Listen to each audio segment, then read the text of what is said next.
కావాలనే మీ కలను నెరవేర్చుకోండి. సంప్రదించండి హెగ్డే ఫెర్టిలిటీ, హైదరాబాద్, తెలంగాణ.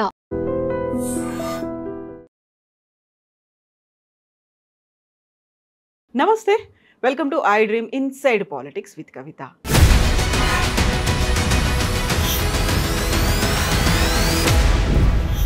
టీఆర్ఎస్ తెలంగాణ రాష్ట్ర సమితి ఏర్పడి ఏప్రిల్ 27, 2025కి 25 సంవత్సరాలు పూర్తి చేసుకుంటోంది.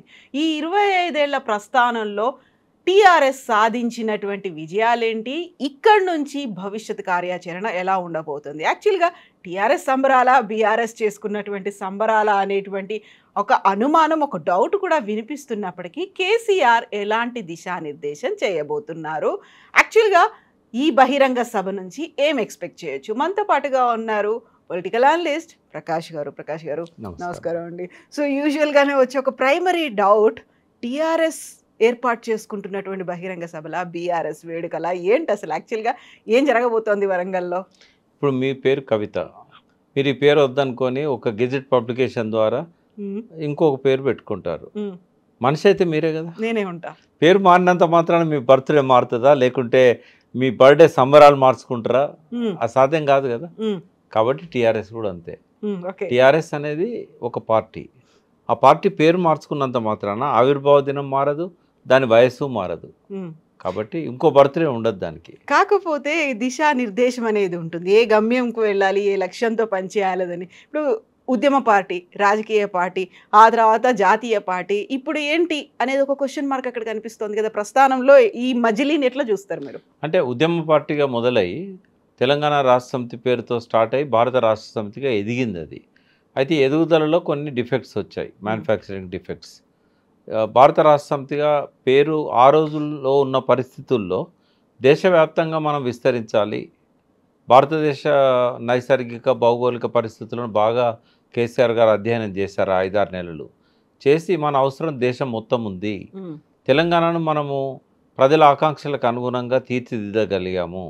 ఒక 3 సంవత్సరాల ముందు నుంచి ఆయనే రెండవ టర్మ్ స్టార్ట్ అయిన తర్వాత తన పథకాల వల్ల వచ్చే ఫలితాలను పెద్ద ఎత్తున అన్ని భాషలలో, మహారాష్ట్రలో మరాఠీ భాషలో, బెంగాలీ భాషలో కలకట్టాలో, ఇట్లా ప్రతి దగ్గర కూడా, హిందీలో, నార్త్ ఇండియన్, పంజాబీలో, ఇట్లా అన్ని భాషలల్లో ఫ్రంట్ పేజీలలో యాడ్స్ వచ్చాయి గవర్నమెంట్ తరఫున, డిఐపిఆర్ తరఫున.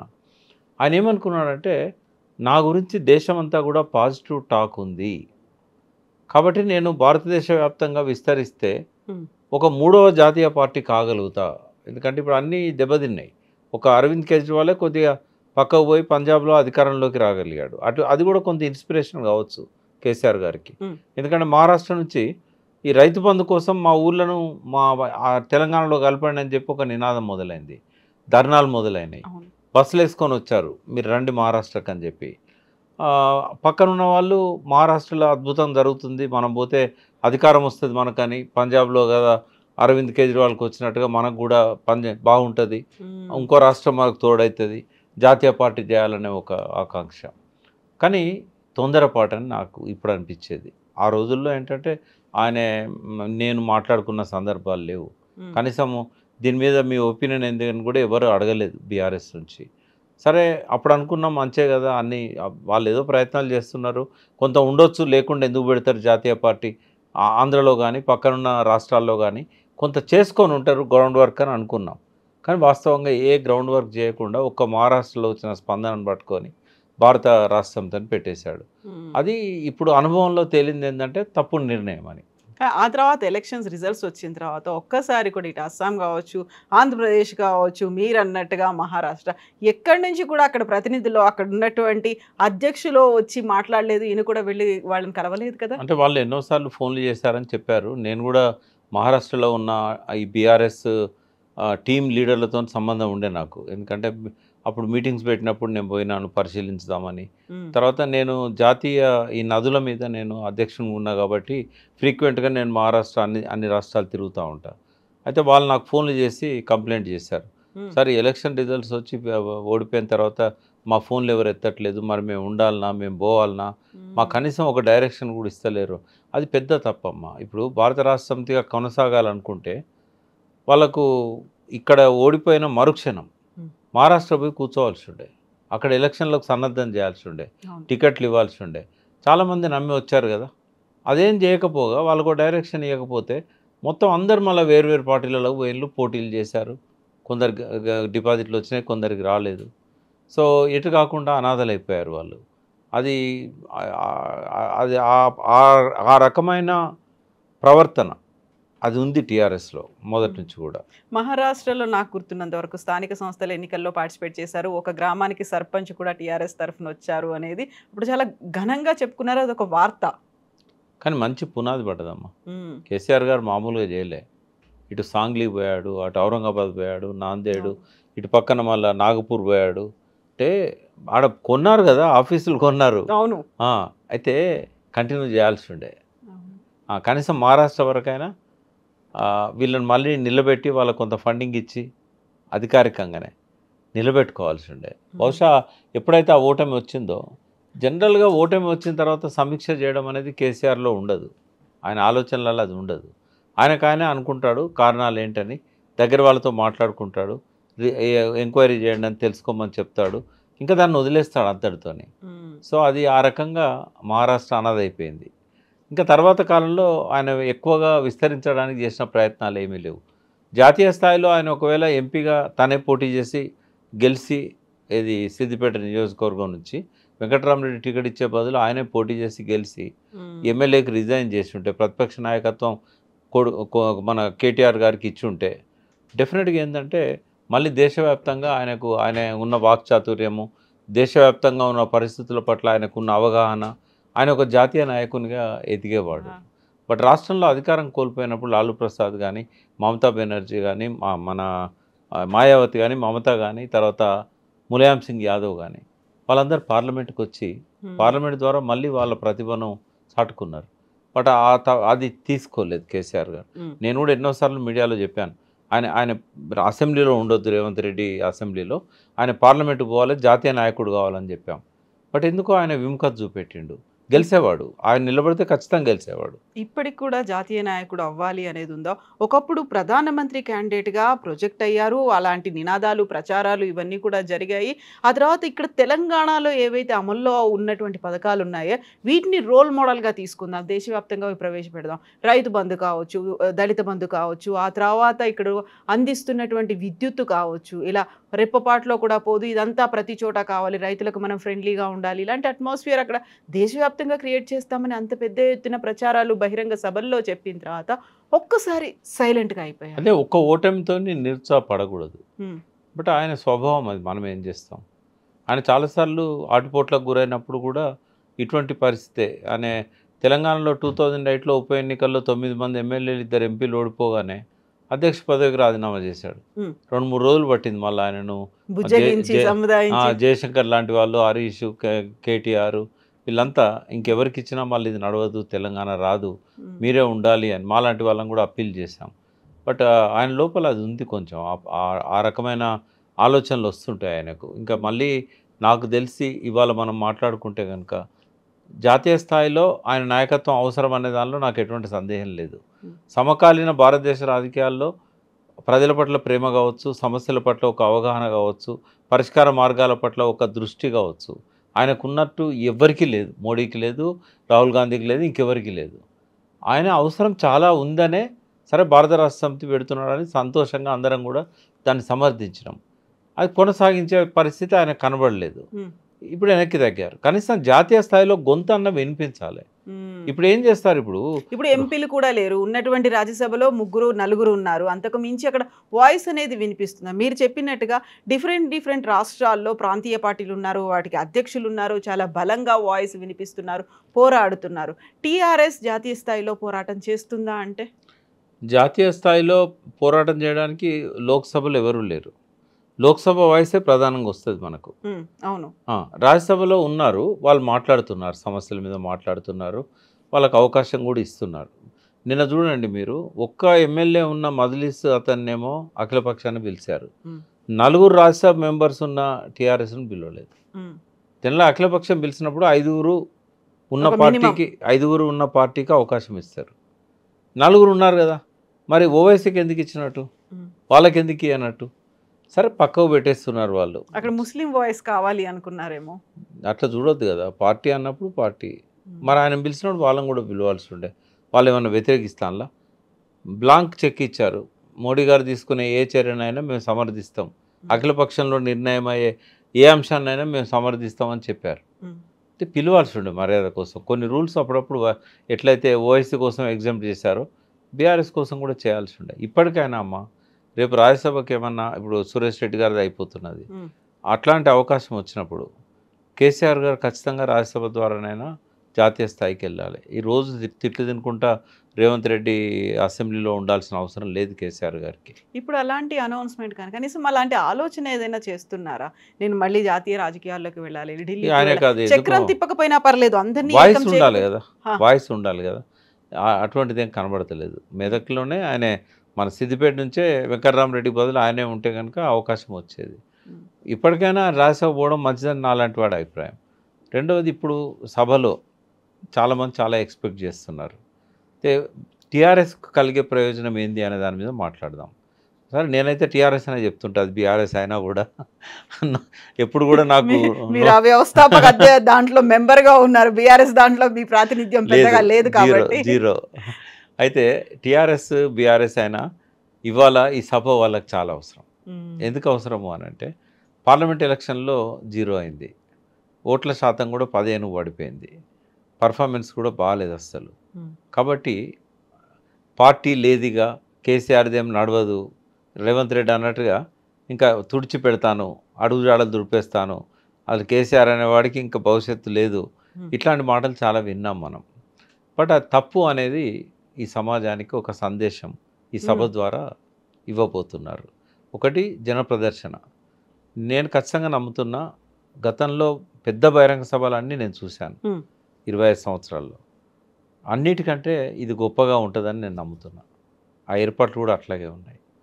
రెండవది ఏంటంటే, ఎప్పుడు ఎండలనే జరిగేది. ఏప్రిల్ 27 ఎప్పుడు ఎండాకాలమే, ఎండాకాలమే కదా ఏప్రిల్ 27. కాకపోతే డే ఎర్లీగా స్టార్ట్ అయ్యేది, నైట్ వరకు కంటిన్యూ అయ్యేది. రేపు మాత్రం అలా ఉండదు.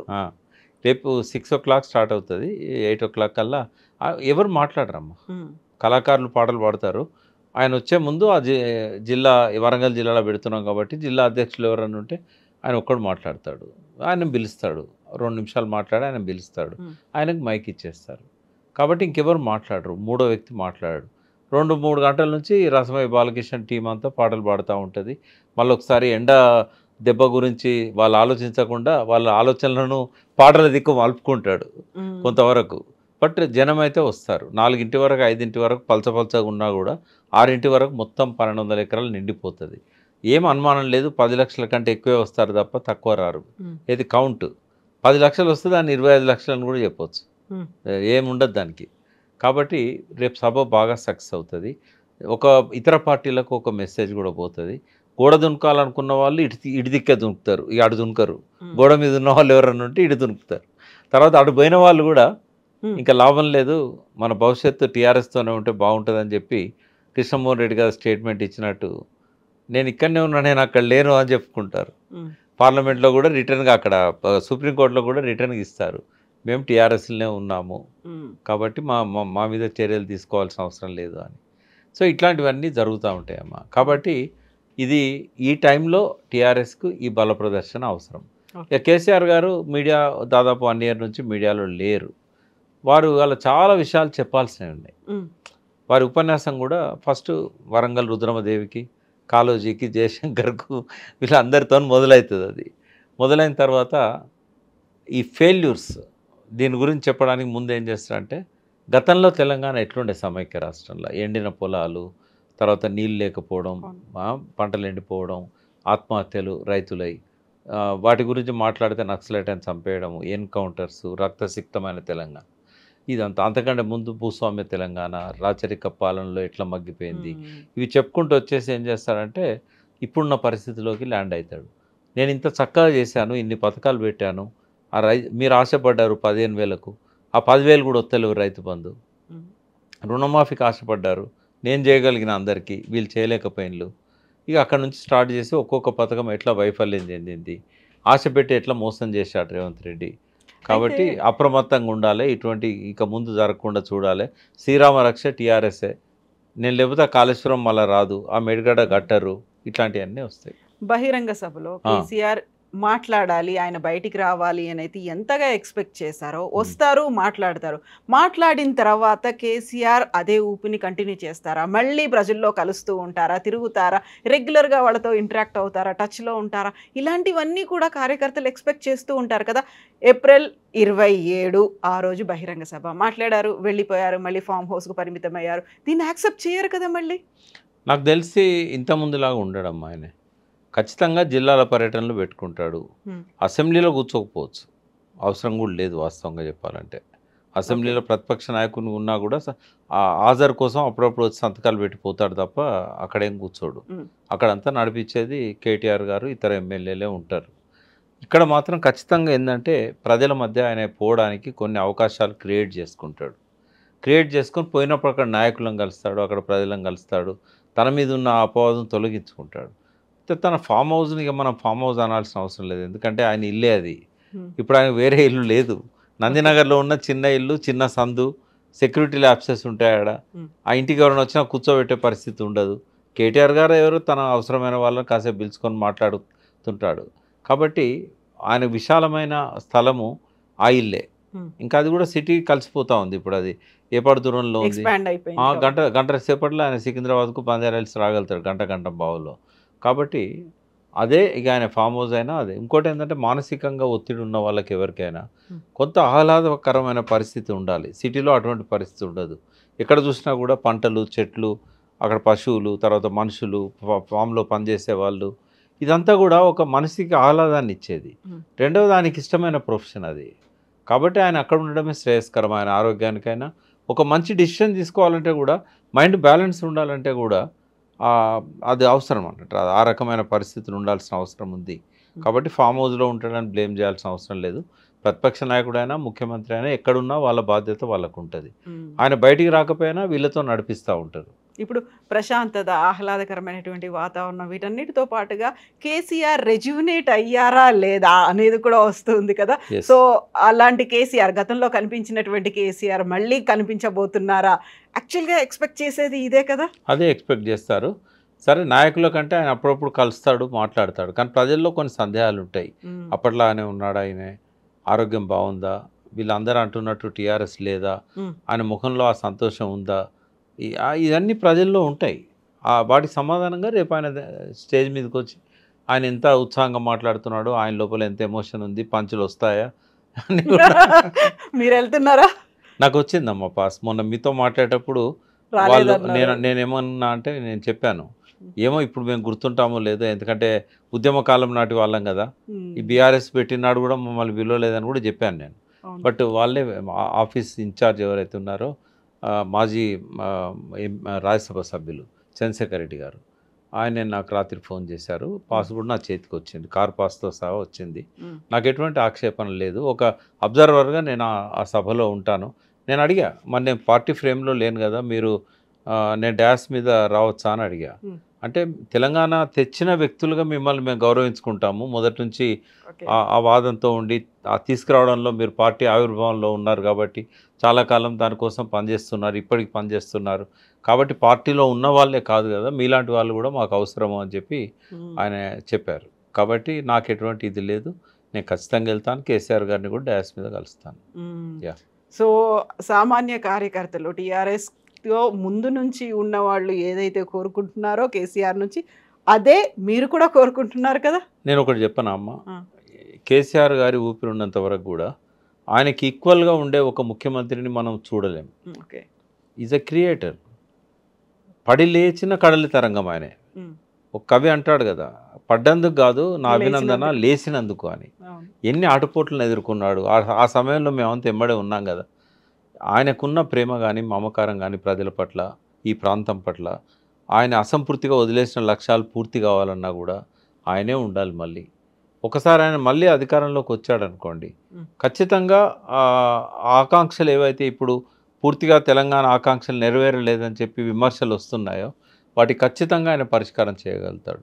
ఇంకోటి, ఆయనతో ఈ 25 ఏళ్ళ స్నేహం ఏదైతే ఉన్నదో, అందరికి 25, నాకు 26 ఏళ్ళు, అంతకంటే ఒక సంవత్సరం ముందు నుంచి ఆయనతో ఉన్నాం కదా.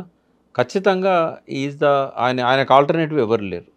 ఆయన ఆధ్వర్యంలోనే తెలంగాణ బంగారు తెలంగాణ కావాలని కోరుకుంటాం. కాబట్టి డెఫినెట్గా ఆయన మళ్ళీ వస్తాడు. కాకపోతే ఛాలెంజెస్ అయితే ఉన్నాయమ్మా, వాళ్ళు వాటిని సీరియస్గా తీసుకోవట్లేదు.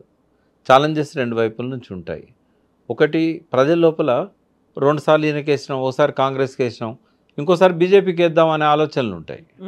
రెండవది, బీజేపీ బీసీల ఆర్గనైజేషన్స్ అన్నింటినీ కూడా తమ వైపు తిప్పుకుంటున్నాయి. మందకృష్ణ గారిని ఎట్లయితే మీకు ఎంఆర్పిఎస్ మేమే చేస్తాం రిజర్వేషన్ అని చెప్పి పరేడ్ గ్రౌండ్లో పెద్ద మీటింగ్ పెట్టి ఆయన భుజం తట్టాడు కదా, అట్లా బీసీ సంఘాల నాయకులను కూడా వాళ్ళ దిక్కు పెట్టుకుంటున్నారు. ఆర్ కృష్ణ అయితే నేరుగా జాయిన్ అయిపోయాడు. ఆయన రాజ్యసభ సభ్యులు రిజైన్ చేశాడు, మళ్ళీ బీజేపీ నుంచి ఎలెక్ట్ అయ్యాడు. కాబట్టి బీసీలను కూడగట్టుకొని ఈటెల రాజేందర్ను ఇంకొక మున్నూరు కాపు వ్యక్తినో వాళ్ళు అధ్యక్షుని చేయబోతున్నారు. కాబట్టి బలమైన పార్టీగా ఎదగబోతున్నది బీజేపీ. దానికి ఎవరైనా టీఆర్ఎస్ నుంచి తోడయ్యారనుకోండి, ఇంకా అసలు తిరిగే ఉండదు వాళ్ళకు. అదే ఊహాగానాలు వస్తున్నాయి. ఎందుకంటే చాలాసార్లు మోడీ గారు టీఆర్ఎస్లో ఉన్న మరికొందరు అగ్రనాయకులను ఆయన ఫస్ట్ టర్మ్ నుంచి కూడా గాలాలు వేసే ప్రయత్నం చేస్తున్నాడు. కాబట్టి టీఆర్ఎస్ ఒక అగ్రనేతగా కేసీఆర్ గారు కానీ, దాని వర్కింగ్ ప్రెసిడెంట్గా కేటీఆర్ గారు కానీ ఎవరిని కూడా పక్కకు పెట్టద్దు, అందరినీ చేయాలి. ఎందుకంటే అది ఎవరికి నష్టం? వాళ్ళకే నష్టం. కాబట్టి వాస్తవంగా లాస్ట్ 10 years చరిత్ర చూస్తే ప్రతిపక్షాన్ని లేకుండా చేస్తానని చెప్పి ప్రతిపక్షాన్ని పెంచిందే కేసీఆర్ గారు. అంటే ఒకటి ఉంటుందమ్మా, లా ఆఫ్ అట్రాక్షన్ అని ఉంటుంది, ఎన్నోసార్లు చెప్పాను. మనము ఎవరైతే వీడేమైనా చేస్తాడేమో అని మనసులో అనుకుంటే మనమే వైబ్రేషన్ పంపి వాడు ఏదో చేసేటట్టు తయారు చేస్తున్నాం. మనం వీడితో ప్రమాదం ఉంటుందేమో అంటే అప్పటిదాకా మనకు ఉండదు, ప్రమాదం ఏదో చేయాలి ఆలోచన ఉండదు ఈ వైబ్రేషన్స్తోని. అందుకే లా ఆఫ్ అట్రాక్షన్ వాళ్ళిద్దరు చదువుకోవాలి.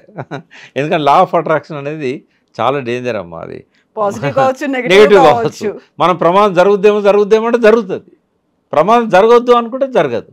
కాబట్టి వాళ్ళు కొంతమందిని పక్క పెట్టాలనుకున్నా, కొంతమంది పట్ల వాళ్లకు ఏదన్నా ఒక అవిశ్వాసమో ఇట్లాంటి అపనమ్మకమో ఉన్నా కూడా కలుపుకొని ముందుకు పోతే ఇందులో చీలిక రాదు.